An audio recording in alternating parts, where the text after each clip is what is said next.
Nasikop sa mga sakop sa Regional Police Drug Enforcement Unit ug sa PDEA 7 ang usa ka high-value individual atol sa bypass operation sa Barangay Guadalupe, dakbayan sa Sugbo, kagabii.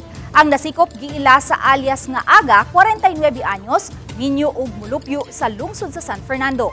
Nasakmit gikan sa suspetsado ang 1,100 grams sa gituoang shabu nga gibana-banang mobalor sa 7.4 million pesos. Sa impormasyon sa RPDEU 7, nga na-monitor nila ang suspetsado nga mag-ulian sa San Fernando apan ang ihang transaksyon sa illegal nga drogas gihimo sa Cebu City. Tulo ka semana nila nga gipaubos sa monitoring ang dinakpan. Usa sa gitanaw sa kapulisan nga padung pa i-deliver sa suspect ang mga shabu nga nasakmit gikan kaniya. Makadispose ang suspect og usa ngadto sa 2 ka kilo sa shabu kada buwan. Gisuta sab sa kapulisan kung asa gikan ang mga shabu nga nasakmit. Kasong kalapasan sa Section 5 ug 11 sa Article 2 sa Republic Act 9165, ipasaka batok sa dinakpan.